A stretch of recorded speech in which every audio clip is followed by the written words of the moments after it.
आज विद्यासागर कला महाविद्यालय रामटेक आणि धनवटी महाविद्यालय नागपूर यांच्या या संयुक्त विद्यमाने कृषी महर्षी भाऊसाहेब पंजाबराव देशमुख यांच्या शतकोत्तर रौप्य महोत्सवी जयंती वर्षाच्या निमित्ताने तिथे व्याख्यानमालेचे आयोजन करण्यात आलेले आहे। या प्रसंगी सर्वप्रथम मी कृषी महर्षी भाऊसाहेब पंजाबराव देशमुख यांच्या प्रतिमेला विनम्र अभिवादन करतो। आजच्या या कार्यक्रमाचे अध्यक्ष प्राचार्य डॉक्टर पिल्लई सर, या ठिकाणी प्रमुख अतिथी म्हणून आणि आयोजकाचे भूमिका पार पाडणारे धनवटे नॅशनल कॉलेजचे प्राचार्य डॉक्टर ओमराज देशमुख सर, आमचे मार्गदर्शक आणि सदैव आम्हाला प्रेरणा देणारे डॉक्टर राजीव गोसावी सर, या ठिकाणी व्यासपीठावर उपस्थित असणारे डॉक्टर सोमकुवर सर, सूत्रसंचलन घडण्याचा करून राहिलेले महल्ले सर, महाविद्यालयातील समस्त प्राध्यापक बंधू भगिनी आणि विद्यार्थी मित्र आणि मैत्रिणी, मित्रांनो, महाराष्ट्र ही जशी संतांची आणि वीरांची भूमी म्हणून ओळखले जाते, त्याचप्रमाणे महाराष्ट्र ही समाज सुधारकांची ही भूमी राहिलेली आहे। आणि या भूमीमध्ये जे काही महान विद्वतरत्न निर्माण झाले त्यामध्ये आपल्या विदर्भातील डॉक्टर पंजाबराव उर्फ भाऊसाहेब देशमुख आहेत।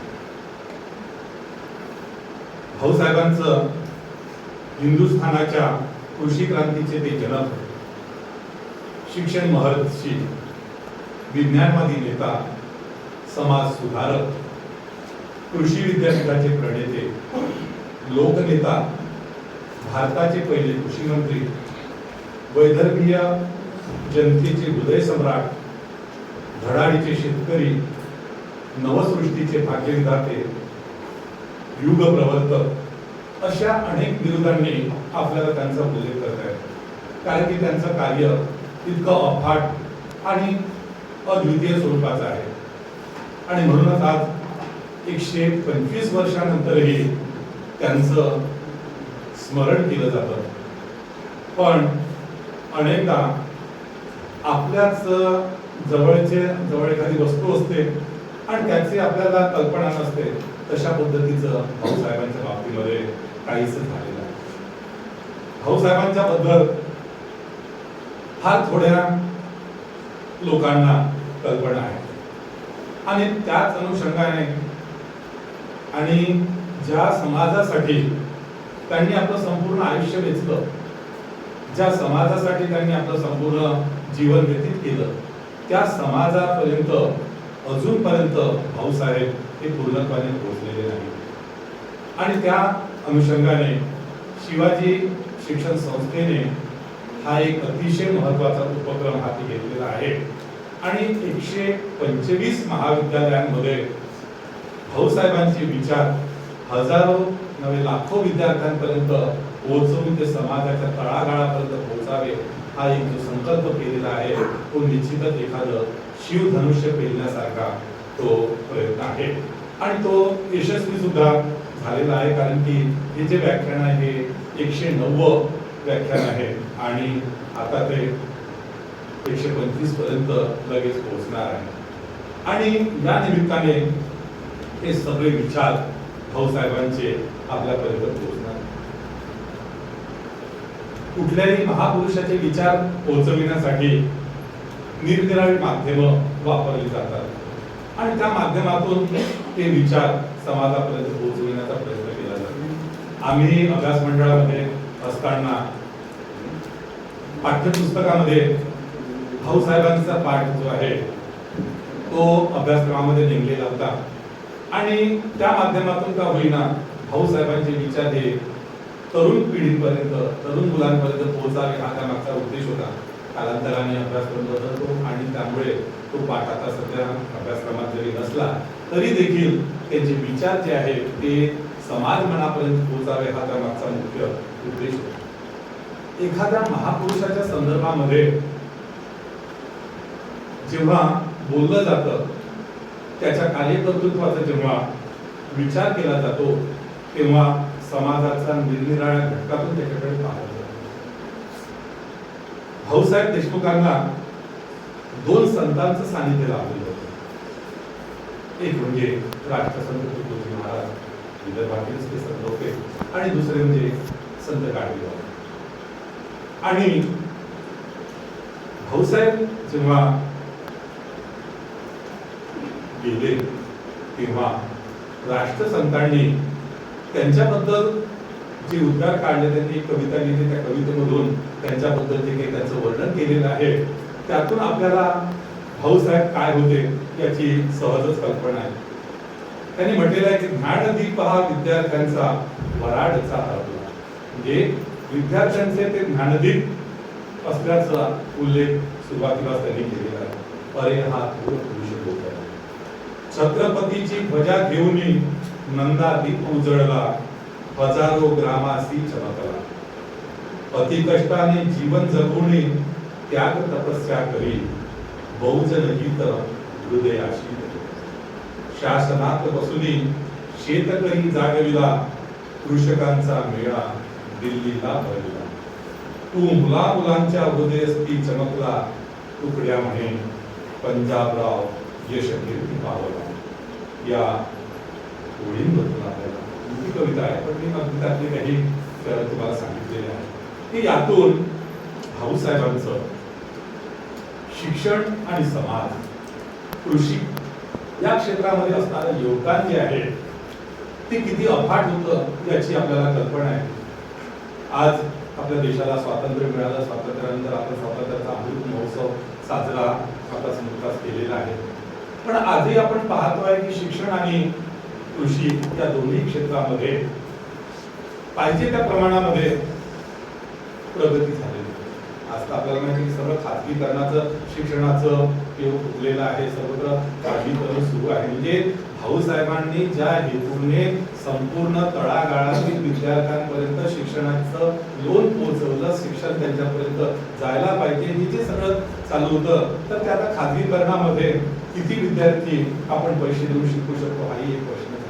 आणि शेतकऱ्यांच्या बाबतीमध्ये जर विचार जर केला तर ती जर भाऊसाहेबांची शेतकऱ्यांविषयीचे जे धोरण आहे ते जर त्यावेळेला जर अंगीकारलं असतं किंवा आपल्या शासनाने कशा पद्धतीने जर का प्रयत्न केले असते तर आज आपल्याकडे आपला शेतकरी अत्यंत सुखी आणि प्रगत झालेला असता. सरांनी आता उल्लेख केला आहे की पंजाब हरियाणासारख्या हा वाळवंटी भाग होता, पण तिथे जी हरित क्रांती घडून आलेली आहे तर तिथला शेतकरी शेतामध्ये सुद्धा कार घेऊन जातो आणि आपल्याकडला 30 एकर 40 एकर असणारा शेतकरी अजूनही त्याच्या अंगावर फाटके कपडे आणि घर जर पाहिलं तर घराचे कौल जे आहे ते गळताना आपल्याला दिसत आहे. ती वास्तवता ज्या पद्धतीने एखादा विचार समाजामध्ये पोहोचवायला पाहिजे किंवा त्या पद्धतीने त्याचं अनुसरण करायला पाहिजे ते न झाल्यामुळे त्याचे दुष्परिणामही आपल्याला पाहायला मिळतात. भाऊसाहेबांना अवघं 63 वर्षांचं आयुष्य लाभलं. विषय दिलेला आहे की त्यांचं जीवन आणि काय. कुठलेही व्यक्ती त्याची जी जडणघडण होते त्यातून त्याचं व्यक्तिमत्व साकार होत असते आणि तशा पद्धतीचे विचार तो समाजाच्या उत्थानासाठी आणि समाजाच्या कल्याणासाठी तो खर्ची करत असतो. 27 डिसेंबर 1898 या दिवशी भाऊसाहेबांचा जन्म अमरावती जिल्ह्यातील पापड या गावी झालेला होता. त्यांचे वडील शामराव बापू आणि आई राधाबाई. त्यांचं आडनाव कदम होतं, परंतु देशमुखी परंपरेनुसार देशमुख म्हणूनच ते ओळखले जाते. भाऊसाहेबांनी 1906 ते 1910 या कालावधीमध्ये प्राथमिक शिक्षण घेतलं आणि ते त्यांचं जे मूळ गाव होतं पापळ या गावामध्येच त्यांनी 1910 ते 1918 या काळामध्ये त्यांनी माध्यमिक शिक्षण हिंदू हायस्कूल कारंजा लाड येथे त्यांनी पूर्ण केलं. त्यानंतर 1918 ते 20 या काळामध्ये ते पुण्याला गेले आणि तिथे फर्ग्युसन कॉलेजमध्ये त्यांनी महाविद्यालयीन शिक्षण घेतलं. त्यानंतर ते विलायतेला गेले आणि तेथे 1921 मध्ये केम्ब्रिज विद्यापीठामध्ये त्यांनी बॅरिस्टरची परीक्षा उत्तीर्ण केली आणि 1925 मध्ये त्यांनी वेदवाङ्मयातील धर्माचा उगम आणि विकास या विषयावरती PhD ही सर्वोच्च पदवी मिळवली. त्यानंतर 1926 मध्ये देशात त्यांनी श्रद्धानंद वसतिगृहाची सुरुवात केली. आता हे श्रद्धानंद वसतिगृह जे होतं त्याचा मागचा उद्देश काय होता, तर विविध जातींची वेगवेगळी अशी वसतिगृह त्या काळामध्ये पण होती, पण सर्व जातीतील लोकांना विद्यार्थ्यांना त्यामध्ये एकत्र येऊन राहता यावं या उद्देशाने त्यांनी ती स्थापना केली होती. त्यानंतर व्यायाम शिक्षण संस्था स्थापन केली आणि मराठा हायस्कूलमध्ये त्यांनी अध्यापन केलं. आता हे अध्यापन सुद्धा त्यांनी कसं केलं तर विना वेतन, कुठलाही पगार न घेता, म्हणजे यातून त्यांची लोककल्याणाची आणि विद्यार्थी हिताची तळमळ आहे ती आपल्याला लक्षात येते. मोर्शीच्या हिंदू महासभा अधिवेशनामध्ये चातुर्वर्ण व्यवस्था जी आहे आपल्याकडे ब्राह्मण, क्षत्रिय, वैश्य आणि शूद्र या 4 वर्णामध्ये आपला समाज जो विभागलेला गेलेला आहे, तर या चातुर्वर्ण विरुद्धचं त्यांनी तिथे आवाज उठवलेला भाषणामधून त्यांनी ते प्रबोधन केलेलं होतं. 1927 साली त्यांनी अमरावतीमध्ये अंबादेवी मंदिर हरिजनांसाठी खुले करण्यासाठी चळवळ आणि नेतृत्व सुद्धा त्यांनी केलेलं आहे.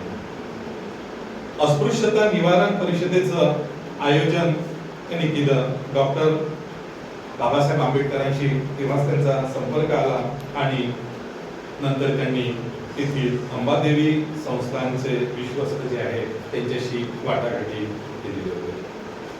भाऊसाहेब पंजाबराव देशमुखांचं विवाह 1927 साली झाला आणि तो आंतरजातीय विवाह.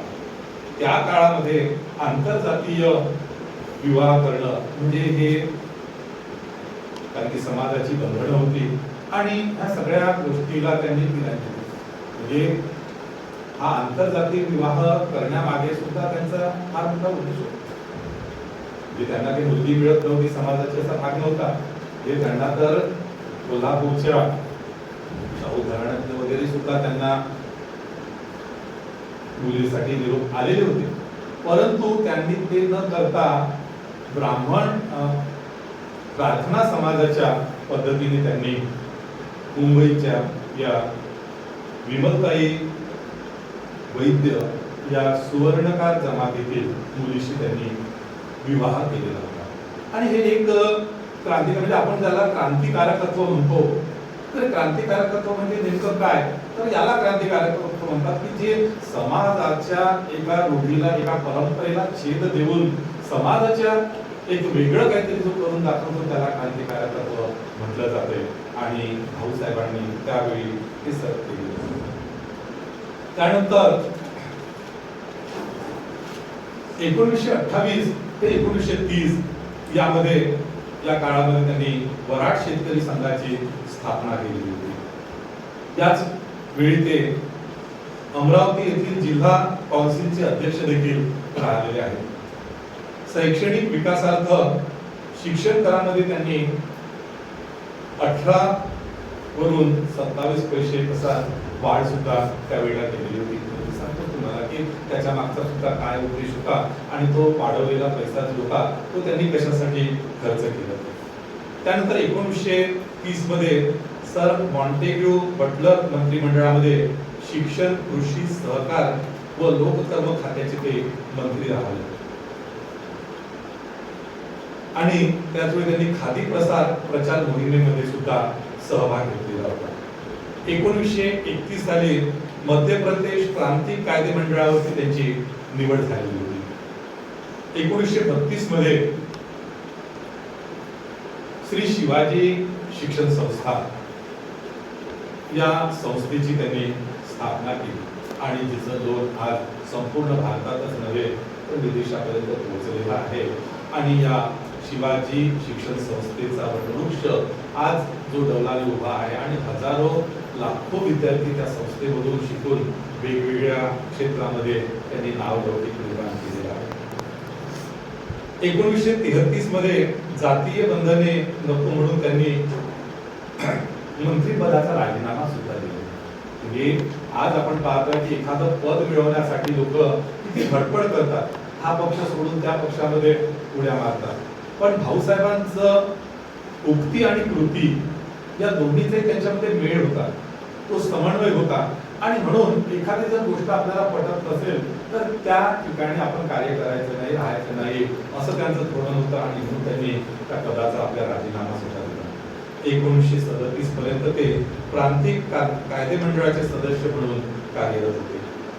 1935 ते 38 या काळामध्ये कोल्हापूरचे राजाराम महाराज आणि हैदराबादचे निजाम यांच्याशी शिक्षण प्रचाराच्या दृष्टीने त्यांचा संपर्क त्यांनी साधलेला होता आणि त्यातून अर्थसहाय्य वगैरे त्यांना मिळालं. 1939 साली अखिल भारतीय मराठा शिक्षण परिषदेचे 26वे अमरावतीतील अधिवेशनामध्ये त्यांनी आपले सडेतोड असे विचार मांडले. 1942 ते 1944 मध्ये देवाच्या संस्थानात राजकीय मंत्री आणि मध्य भारत आणि अन्य संस्थांचे संघटन या संस्थेचे प्रमुख सल्लागार म्हणून भाऊसाहेब राहिले. या भाऊसाहेबांचं एकंदरीत काय त्यांचं कार्य होतं हे आपल्याला तुमच्या एकंदरीत त्यांच्या जीवनपटावरून सहजच लक्षात येईल. देवास राज्यसभेचे उपाध्यक्ष आणि मिनिस्टर काउन्सिलचे सभासद देखील ते राहिलेले होते. 1944 मध्ये आझाद हिंद खटला त्यांनी चालवलेला होता. 1946 साली अमरावती जिल्हा काँग्रेस कमिटीचे ते अध्यक्ष झाले. त्यानंतर 1948 ते 52 या काळामध्ये नागपूर विश्वविद्यालयाचे ते सभासद, विद्यापीठातर्फे त्यांना LLD ही पदवी सुद्धा प्राप्त झालेली होती. अखिल भारतीय अविकसित समाज संघटने सुद्धा त्यांनी त्यावेळी स्थापन केली होती. 1950 मध्ये ते भारताचे कृषी मंत्री म्हणून राहिले. 1955 मध्ये भारत कृषक समाजाची स्थापना केली आणि असंख्यांकरता अन्न या संस्थेची देखील त्यांनी स्थापना केली. 1956 साली तरुण कृषक संघाची स्थापना आणि आंतरराष्ट्रीय तांदूळ परिषदेचे ते अध्यक्ष सुद्धा झाले होते. आणि जापानी पद्धतीने कशी शेती करायची, भात पिकाच्या दृष्टीने सुद्धा नवनवीन त्या भाताच्या जाती आहेत त्यांनी त्यामध्ये. 1957-58 साली ते भारताचे सहकार मंत्री, भारतीय कृषी यंत्रसामुग्री या संघटनेचे संस्थापक आणि अध्यक्ष होते. अखिल भारतीय ताड व गुळ महासभा संस्थापक आणि अध्यक्ष सुद्धा ते राहिलेले आहेत. 1958 साली राष्ट्रीय कृषी विषयक सहकारी खरेदी विक्री संघाचे ते संस्थापक अध्यक्ष होते. याच काळामध्ये भाऊसाहेबांनी जपानला भेट दिलेली होती. 1958-59 मध्ये भारतीय कृषक सहकारी अधिकोषाची स्थापना आणि भारतीय कृषी शास्त्र संस्थेचे संस्थापक अध्यक्ष भाऊसाहेब केदारराव देशमुख राहिले होते. 1960 मध्ये भारतीय घटक राज्यातील शेतकी मंडळाचे नेते म्हणून त्यांनी रशियाचा दौरा देखील केलेला होता. आणि 1 वर्षामध्ये 7 महाविद्यालय स्थापन करण्याचा एक विक्रम त्यांनी प्रस्थापित केलेला होता. 1961 आणि 62 मध्ये आंतरराष्ट्रीय ग्रामीण युवक परिषदेचे ते अध्यक्ष होते. लंडन येथे छत्रपती शिवाजी एज्युकेशन ट्रस्टची त्यांनी स्थापना देखील त्याच काळामध्ये केली होती. 1963-64 मध्ये भारत कृषक समाजाच्या कार्यासाठी त्यांनी न्यूझीलंडचा दौरा केला आणि 10 एप्रिल 1965 या दिवशी रामनवमीचा दिवस होता आणि त्या दिवशी रात्री 10 वाजता दिल्ली येथे भाऊसाहेबांचं निधन झालं. असा हा एक त्यांच्या जीवनाचा हा 67 वर्षाचा जर आपण जर काळ पाहिला तर त्यांचं जे कार्य आहे ते निश्चितच अतुलनीय आणि उल्लेखनीय अशा स्वरूपाचं आहे.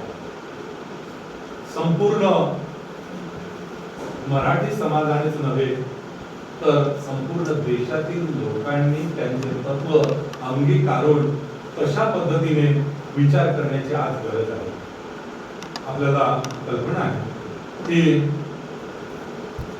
संत तुकारामांनी म्हटलेलं एक वचन त्यांचं की जे का रंजले गांजले त्याशी म्हणे जो आपले तोच साधू ओळखावा देव सिद्धीची जाणीव. अशा पद्धतीने भाऊसाहेबांनी संपूर्ण दलित पीडित उपेक्षित यांच्यामध्ये तो देवत्व शोधलं आणि त्यांच्या कल्याणासाठी त्यांच्या उत्थानासाठी आपलं संपूर्ण आयुष्य जे आहे ते त्यांनी व्यतीत केलं. खर्ची घातलं.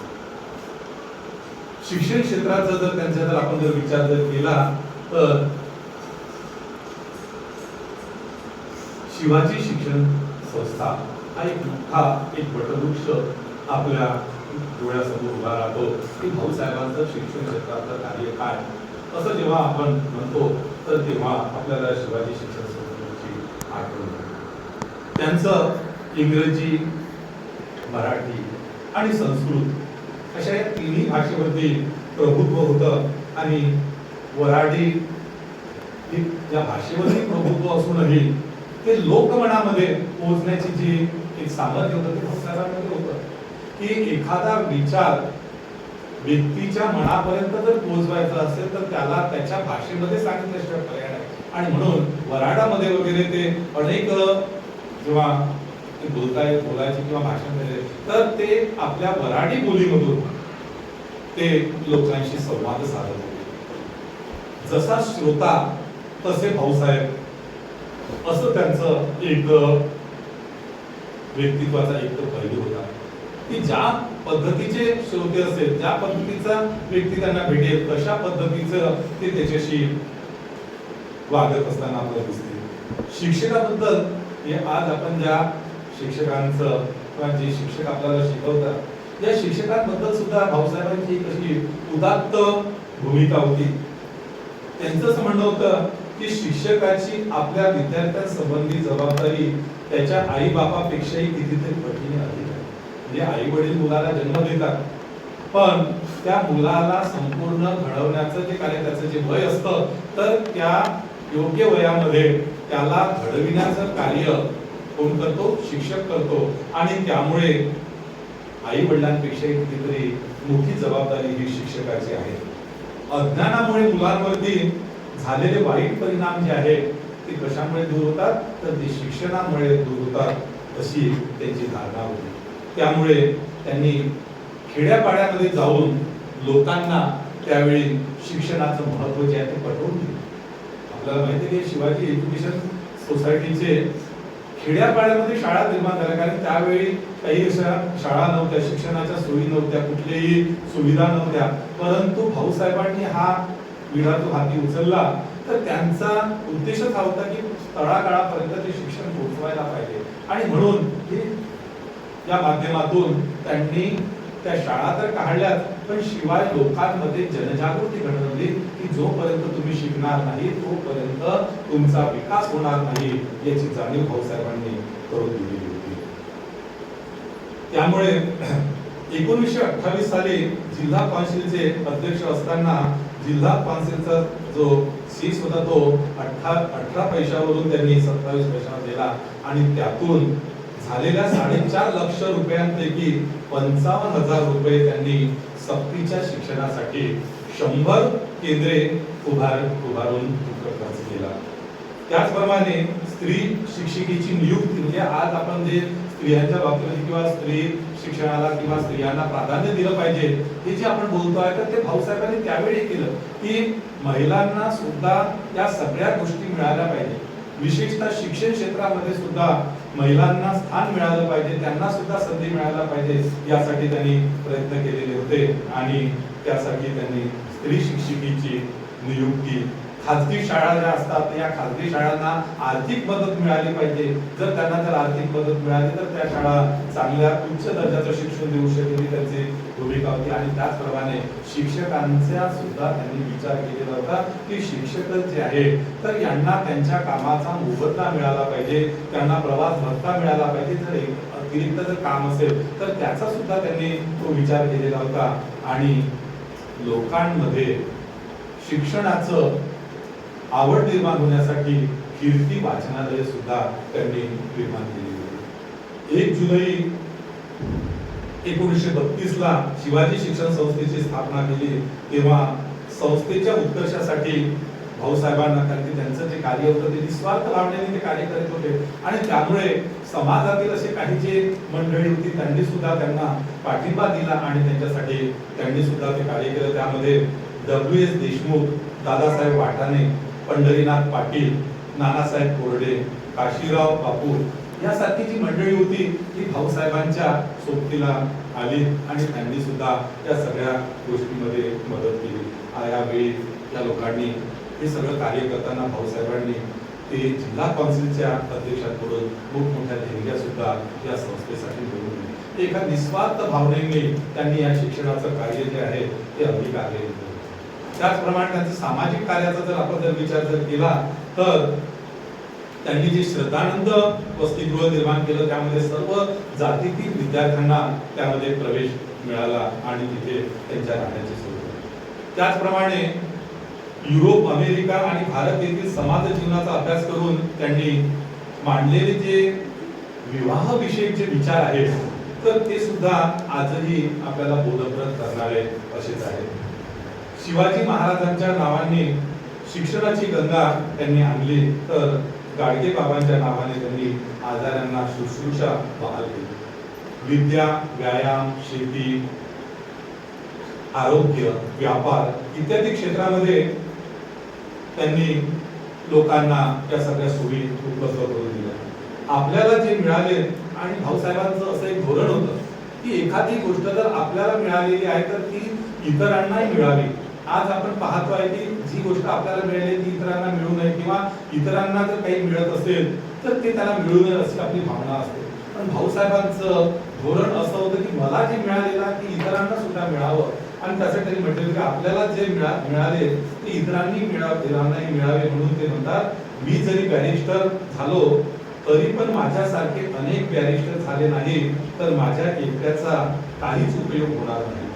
माझा विलायतेचा अनुभव हे सांगतो की आपल्या रक्ताचा एक एक थेंब, एक एक कण सर्वांच्या प्रारंभ करताच प्रथम शैक्षणिक खर्च करीत राहा असं त्यांनी त्यामध्ये सांगितलेलं होतं. वकिलीच्या कार्याला त्यांनी अमरावतीत आल्यानंतर प्रारंभ केलेला होता. प्रथम शैक्षणिक प्रश्न त्यांनी हाताळला आणि शिवाजी मराठी हायस्कूल येथे विनायक वेतन त्यांनी अध्यापनाचं कार्य केलं. इतकंच नव्हे तर त्यांचं एक आणखी महत्वाचं कार्य म्हणजे छत्रपती शिवाजी महाराजांचे वडील शहाजी राजे हे कर्नाटकामध्ये त्यांचं जेव्हा येतं तर तिथे असणाऱ्या समाधीचा जीर्णोद्धार जो आहे शहाजी राजांच्या तो सुद्धा भाऊसाहेबांनी त्यावेळी केलेला होता. त्याचप्रमाणे आंतरजातीय विवाह त्यांनी केला आणि एक वेगळा पायंडा समाजामध्ये त्यांनी पाहिला. वडिलांचं जेव्हा त्यांचं श्राद्ध होतं तर तेव्हा ब्राह्मण मंडळी जी आहे त्यांना न बोलावता दलित मुलं जी आहे त्यांना त्या श्राद्धाच्या पंक्तीमध्ये त्यांनी बोलावलं. हे असे अफलातून आणि क्रांतिकारक ज्याला म्हणतो आपण असे निर्णय भाऊसाहेबांनी त्यावेळी घेतलेले आपल्याला दिसतात. त्याचप्रमाणे आपल्या विवाहामध्ये शेतकरी दलितांना त्यांनी तिथे पंक्तीमध्ये बोलावलं आणि देव जो आहे हा देव माणसात आहे याची जाणीव त्यांनी करून दिली.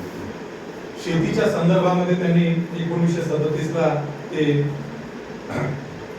शिवाजी शिक्षण संस्थेचे अध्यक्ष झालेले होते आणि 1946 ते 1964 या काळामध्ये त्यांनी संस्थेच्या विकासासाठी लक्षणीय कार्य केलं. 1956 मध्ये शिवाजी कृषी महाविद्यालयाची त्यांनी स्थापना केली की शेतकरी जो आहे तर या शेतकऱ्याला प्रगत शेती कशी करता येईल आणि शेतीचा आधुनिक पद्धतीने जर आपण जर ती शेती केली तर त्याचा कसा फायदा होऊ शकतो यासाठी त्यांनी या कृषी महाविद्यालयाची स्थापना केली. शेतकरी विज्ञानवादी झाला पाहिजे म्हणून भारत कृषक समाज त्यांनी स्थापन केला. त्यासाठी दिल्ली येथे त्यांनी कृषी प्रदर्शन सुद्धा ठरवलेलं होतं. शास्त्रीय पद्धतीने शेती करता यावी म्हणून भारत कृषक समाजाचे अध्यक्ष जे नारायणराव वाटाणे शिवाजी शिक्षण संस्थेमध्ये होते त्यांना त्यांनी जर्मनीला त्यावेळी पाठवलेलं होतं.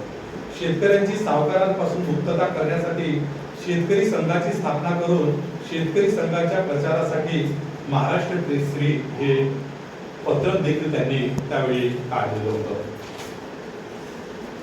घटना समितीच्या संदर्भामध्ये सुद्धा जे मी अगदी थोडक्यामध्ये तुम्हाला सांगतो ते भाऊसाहेबांचे हे असे वेगवेगळे पैलू आपल्याला पाहायला मिळतात. घटना समितीच्या संदर्भामध्ये त्यांनी सरांनी सांगितलेलंच आहे की संविधान निर्मितीमध्ये त्यांचा मोलाचा वाटा होता. डॉक्टर बाबासाहेबांना घटना समितीमध्ये किंवा घटना तयार करताना त्यांनी पूर्ण असा पाठिंबा दिलेला होता आणि म्हणूनच त्यांचं जे कर्तृत्व या भारतीय राज्यघटनेच्या याच्यामध्ये होतं तर त्या संदर्भामध्ये तत्कालीन राष्ट्रपती डॉक्टर राजेंद्र प्रसाद यांनी त्यांना घटनेचा चिकित्सक शिल्पकार असं संबोधलेलं होतं.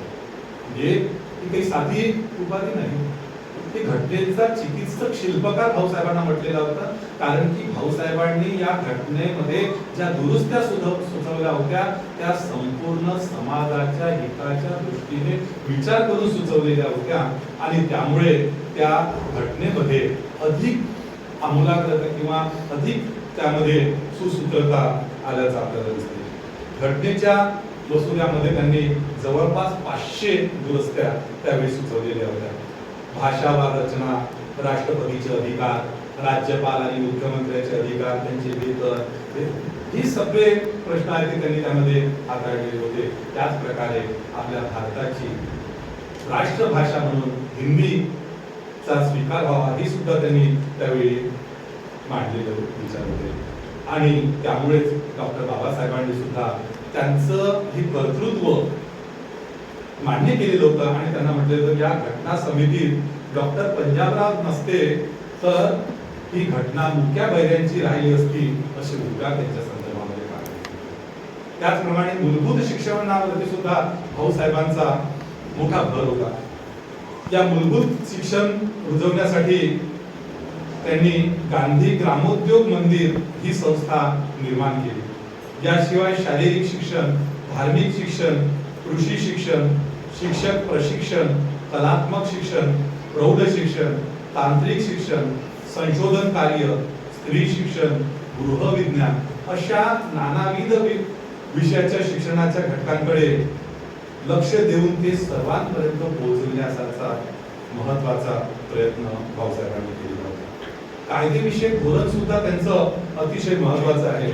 ते जेव्हा जिल्हा कौन्सिलचे अध्यक्ष असताना त्यांनी केलेले विविध कायदे त्यांच्या द्रष्टेपणाची जाणीव करून देणारे आहेत. त्यात हिंदू देवस्थान संपत्ती बिल त्यांनी जे आणलेलं होतं की मंदिरामध्ये असणारा हा जो मोठ्या प्रमाणामध्ये जो निधी आहे तो जर शिक्षणासाठी जर खर्च केला तर देशामधले मुलं चांगल्या प्रकारचं शिक्षण घेतील आणि त्यामुळे ते जर चांगले जर घडले तर देशाची सुद्धा प्रगती होईल. आता मागचा सुद्धा त्याचप्रमाणे कर्ज लवाद कायदा जो आहे तो सुद्धा त्यांनी आणलेला होता. शेतकऱ्यांच्या मुलांसाठी महाविद्यालयामध्ये राखीव जागा ठेवण्याचं त्यांनी कार्य केलं. की आज आपण पाहतो आहे की जे उपेक्षित घटक आहेत ते उपेक्षितच राहतात, त्यांच्याकडे कुणीही लक्ष देत नाही. पण भाऊसाहेबांना ही सगळी दूरदृष्टी त्यांची होती आणि त्यामुळे त्यांनी या सगळ्या गोष्टींकडे लक्ष दिलेलं होतं. शेतकरी महाविद्यालयामध्ये प्रवेश देताना शेतकऱ्यांच्या मुलांना अग्रक्रम त्यांनी देण्याचं ठरवलं. शिक्षणामध्ये फी सवलत जी आहे ती त्यांना देण्यासाठी त्यांनी केलं. स्त्रियांना अध्यापनाची संधी त्यांनी उपलब्ध करून दिली. व्यायाम शिक्षण बोर्डाची स्थापना केली. विलेज पंचायत बिल, रोग प्रतिबंधक कायदा, अस्पृश्यता निवारण बिल, इंडियन टॉल्स बिल अशा सारखे अनेक कायदेविषयक धोरण सुद्धा त्यांनी अंगीकारलं आणि ते अंमलात आणण्यासाठी सातत्याने प्रयत्न केले. पुढे जर का त्याचे जर का अंमलबजावणी झाली असती आणि त्या पद्धतीने जर का सकाळी झालं असतं तर आज आपल्याला आपल्या महाराष्ट्राचं एक वेगळं चित्र आपल्याला पाहायला मिळालं असतं. सहकार क्षेत्रामध्ये सुद्धा त्यांचं अतुलनीय कार्य होतं. समाजातील दुर्बल गटांना सहाय्य व्हावे यासाठी त्यांनी सहकार क्षेत्राला प्रोत्साहन दिलं. सहकारी बँकांच्या माध्यमातून त्यांनी कर्जबाजारी शेतकऱ्यांच्या जीवनात आशेचा दीप प्रज्वलित केला. त्याचप्रमाणे मधमाशी पालन आहे, मत्स्यबीज संघटना आहे, ताळगुळ संघटना आहे, आर्य दूध जे आहे, हे सगळ्या गोष्टी त्यांनी निर्माण करण्यासाठी म्हणजे प्रयत्न केला आणि सहकार क्षेत्र सुद्धा एक समृद्ध करण्याचं कार्य भाऊसाहेबांनी केलेलं आहे. असं एक अफाट कार्य करणारे हे असं आगळं वेगळं व्यक्तिमत्व आपल्या महाराष्ट्रामध्ये विशेषतः विदर्भामध्ये होऊन गेलेलं आहे आणि त्यांचे हे विचार जे आहेत ते आजच्या नवीन पिढीपर्यंत पोहोचावे.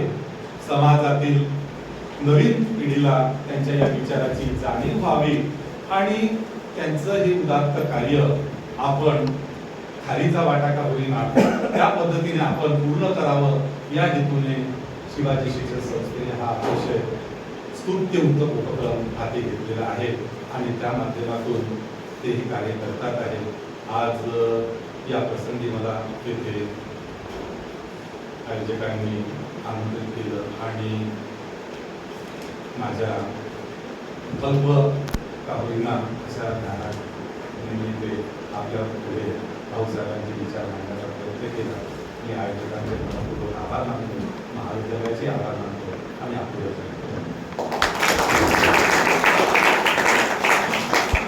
धन्यवाद सर.